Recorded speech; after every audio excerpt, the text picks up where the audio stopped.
Hello students, আমি Namita ma'am জ্ঞানজ্যোতি coaching সেন্টারের পক্ষ দিয়ে তোমাদের সকলকে জানাই আরো একবার স্বাগত। তো স্টুডেন্টস, আজকে ক্লাসে আমরা যে বিষয় নিয়ে আলোচনা করব তা হলো মেহেরগড় সংস্কৃতি সম্পর্কে। তো চলো দেরি না করে আমরা আজকের আলোচনা শুরু করি, ঠিক আছে?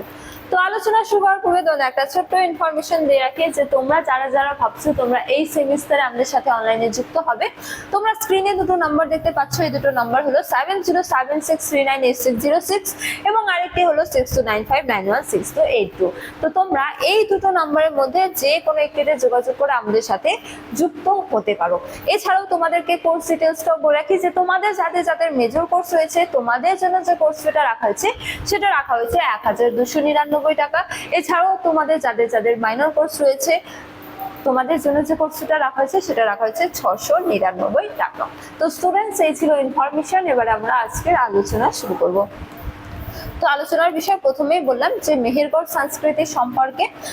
তো মেহেরগড় সংস্কৃতির একাধিক বৈশিষ্ট্য সম্পর্কে আমরা আলোচনা করব, অর্থাৎ তার আগে আমরা মেহেরগড় সভ্যতার আবিষ্কার ও স্থান অর্থাৎ ভৌগোলিক অবস্থান সম্পর্কে আলোচনা করব। তো দেখো, প্রথমত বলা হয়েছে যে 1974 সালে ফরাসি প্রত্নতাত্ত্বিক জা ফ্রাঁসোয়া জারিস, ঠিক আছে, জা ফ্রাঁসোয়া জারিস 1974 সালে এই মেহেরগড় সভ্যতা কি করেন, আবিষ্কার করেন, ঠিক আছে।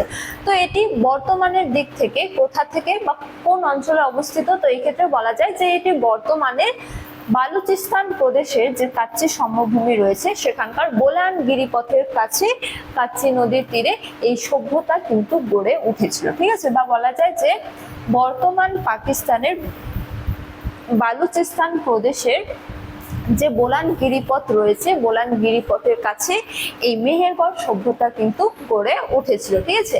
তো এই মেহেরগড় সভ্যতার ঐতিহাসিক গুরুত্ব সম্পর্কে বলা যায় যে এটি প্রমাণ করে যে ভারতীয় উপমহাদেশে বিশেষত মেসোপটেমিয়া ও মিশরের প্রায় সমসাময়িক কালে কি রয়েছে, স্বাধীনভাবে কৃষি ও পশুপালনের সূচনা ঘটেছিল, ঠিক আছে।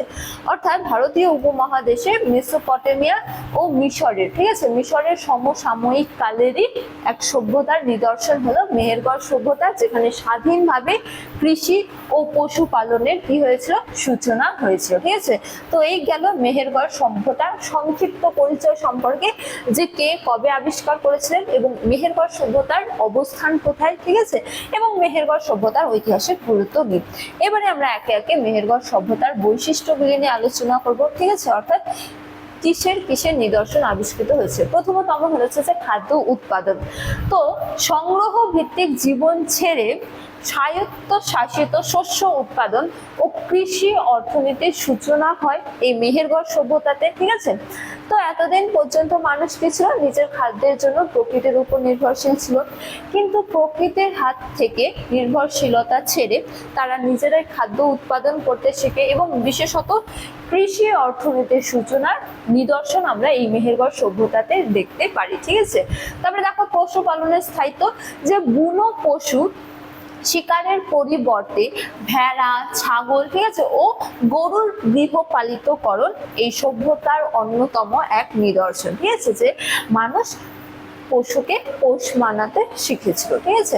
তারপরে স্থায়ী বাসস্থান, যে যাযাবর বৃত্তির বদলে রোদে পোড়া মাটির ইটের তৈরি চতুষ্কোণ স্থায়ী গৃহ নির্মাণ হলো এই সভ্যতার অন্যতম প্রধান নিদর্শন, বা বলা যায় যে মূল তিনটি স্তম্ভ, ঠিক আছে। কি খাদ্য উৎপাদন করতো নিজেরাই, কৃষি অর্থনীতির সূচনা হয়েছিল, তারপরে পশুপালনের স্থায়িত্ব এসেছিল, অর্থাৎ তারা কোন পশুকে পোষ মেনেছিল, ভেড়া, ছাগল, গরু, ঠিক আছে। তারপরে স্থায়ী বাসস্থানও তারা গড়ে তুলেছিল, যে তারা পোড়া মাটির ইট দিয়ে কি করতো, গৃহ নির্মাণ করতো, ঠিক আছে। এরপর আমরা আলোচনা করবো যে কৃষি কাজের সূচনা হয়েছিল ওকে শস্য উৎপাদন এই মেহেরগড় সভ্যতার অন্যতম প্রধান নিদর্শন। তো দেখো বলা হয়েছে যে মেহেরগড়ের প্রথম পর্যায় থেকে, আচ্ছা প্রথমে বলে রাখি এই যে মেহেরগড় সভ্যতা, এই মেহেরগড় সভ্যতায় কিন্তু 7টি পর্যায়ে নিদর্শন পাওয়া গেছে, ঠিক আছে। অর্থাৎ প্রথম পর্যায়ে, এই পর্যায়ে মানুষ নিজেদের সভ্যতা গড়ে তুলেছিল, কিন্তু এই পর্যায়ের ধ্বংসের পর তারা পুনরায় এই স্থানে আবার আরেকটি সভ্যতার কি করে উত্থান ঘটে। সুতরাং এটি হলো দ্বিতীয় পর্যায়, এটি হলো কি প্রথম পর্যায়, ঠিক আছে। তারপরে এই দ্বিতীয় পর্যায়ে অবসানের পর তারা পুনরায় আবার করে সভ্যতা গড়ে তোলে, তো এটি হলো কি তৃতীয় পর্যায়। তো এভাবে খনন কার্যের মাধ্যমে পরপর 60টি স্তরের আবিষ্কৃত হয়েছে বা 60টি পর্যায়ের আবিষ্কৃত হয়েছে বা আবিষ্কার হয়েছে, ঠিক আছে। তো যার মধ্যে প্রথম পর্যায়ে আমরা কি দেখতে পারি, চাষাবাদের সুস্পষ্ট নিদর্শন পেয়ে থাকি প্রথম পর্যায়ে, ঠিক আছে। যেমন প্রধান উৎপাদিত শস্য কি ছিল, 2 ধরনের গম, ঠিক আছে, এবং বার্লি, ঠিক আছে। তার নিদর্শন পাওয়া গেছে কোথায়, প্রথম পর্যায়ে। তো কৃষি কাজের সূত্রপাত মানব গোষ্ঠীকে খাদ্য অনুসন্ধানে, যে খাদ্যের জন্য তারা ঘুরে বেড়াতো, ঠিক আছে, সেখান থেকে মুক্তি দেয় এবং স্থায়ীভাবে, অর্থাৎ কৃষি কাজের উত্থান এবং বিকাশের ফলে তাদের কাছে পর্যাপ্ত পরিমাণে খাদ্য থাকায় তারা যাযাবর জীবন ত্যাগ করে এবং কি করে, স্থায়ীভাবে গ্রাম ভিত্তিক জীবনেরও সূচনা করে, যার নিদর্শন আমরা কোথায় পেয়ে থাকি, মেহেরগড় সভ্যতায়, ঠিক আছে। তারপরে দেখো আরো বলা হয়েছে পশু ও গৃহপালিতকরণের ক্ষেত্রে যে শিকার থেকে পালনে উত্তরণ, অর্থাৎ মেহেরগড়ের সূচনা পর্বে হরিণ, তারপরে বুনো ছাগল শিকার প্রাধান্য পেলেও সময়ের সাথে সাথে পোষা পশুর অনুপাত কি হয়েছে, বৃদ্ধি পায়, ঠিক আছে। এছাড়া প্রধান গৃহপালিত পশু কি ছিল, ছাগল, ভেড়া এবং বিশেষ করে কুটযুক্ত স্থানীয় ষাঁড়, ঠিক আছে। তো সফলভাবে তারা পোষ মেনেছিল এই সমস্ত পশুগুলিকে। তারপর অর্থনৈতিক অবদানের ক্ষেত্রে বলা যায় যে পশুপালন কেবল নিয়মিত মাংসের যোগানে ছিল না, বরং দুধ, চামড়া এবং কি কৃষি কাজে প্রাণ শক্তি ব্যবহারের সুযোগও তৈরি করে, ঠিক আছে। অর্থাৎ এই পশুপালনের মাধ্যমে তারা আরো ভিন্ন ভিন্ন দিক থেকে সচ্ছলতা এনেছিল, ঠিক আছে। তারপরে পশু সম্পদ কেন্দ্রিক সমাজের ক্ষেত্রে বলা যায় যে গবাদি পশু ছিল তৎকালীন অর্থনৈতিক সচ্ছলতা ও সম্পদ পরিমাণের অন্যতম মূল একক, ঠিক আছে। তো এই পশুপালনের মাধ্যমে তারা ভিন্ন ভিন্ন দিক থেকে সুবিধা যেমন পেয়েছিল, ঠিক তেমনি এই পশুপালন তাদের জীবনকে আর্থিক দিক থেকে সচ্ছলতাও এনেছিল, ঠিক আছে। তারপরে এই মেহেরগড় সভ্যতার অন্যতম প্রধান বৈশিষ্ট্য হলো কি বসতি বিস্তার ও শস্যাগার। তো কৃষি উদ্বৃত্ত সঞ্চয়ের জন্য, ঠিক আছে, উদ্বৃত্ত ফসল সঞ্চয়ের জন্য রোদে পোড়ানো মাটির ইট দিয়ে তারা একাধিক কক্ষ বিশিষ্ট শস্যাগার তৈরি করতো, ঠিক আছে, ও বসতি ঘরও নির্মাণ করতো তার সাথে সাথে। তো এই স্থায়ী গ্রামীণ সমাজের নিশ্চিত প্রমাণ দেয়, ঠিক আছে।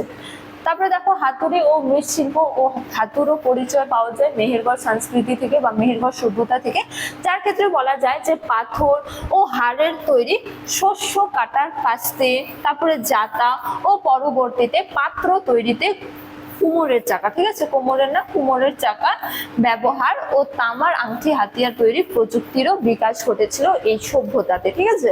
তো প্রাথমিক পর্বে তারা কি করতো, পাথর ও হাড় দিয়ে অস্ত্র তৈরি করতো, যেমন কাস্তে, জাতা, ঠিক আছে, এবং পরবর্তীকালে কুমোরের চাকা ব্যবহার করে তারা মৃৎপাত্র ব্যবহার করত, ঠিক আছে। এছাড়াও তারা কিন্তু তামার ব্যবহার করে আংটি ও হাতিয়ারও তৈরি করত, ঠিক আছে। তো এই গেল মেহেরগড় সভ্যতার আরো কিছু বৈশিষ্ট্য। এছাড়াও বলা যায় যে মেহেরগড় সভ্যতার প্রধান বৈশিষ্ট্য হলো কি যাযাবর জীবন থেকে তারা কি করেছিল, নগরায়নের যোগসূত্র করেছিল। তো মেহেরগড় নিছক একটি স্থান নয়, এটি খাদ্য সংগ্রাহক ও মানব সমাজ থেকে খাদ্য উৎপাদক এবং কি পরবর্তীতে সিন্ধু সভ্যতার মতো বিশাল সভ্যতার নগর গড়ে ওঠার মধ্যবর্তী সবচেয়ে গুরুত্বপূর্ণ ঐতিহাসিক সেতু বন্ধন, ঠিক আছে।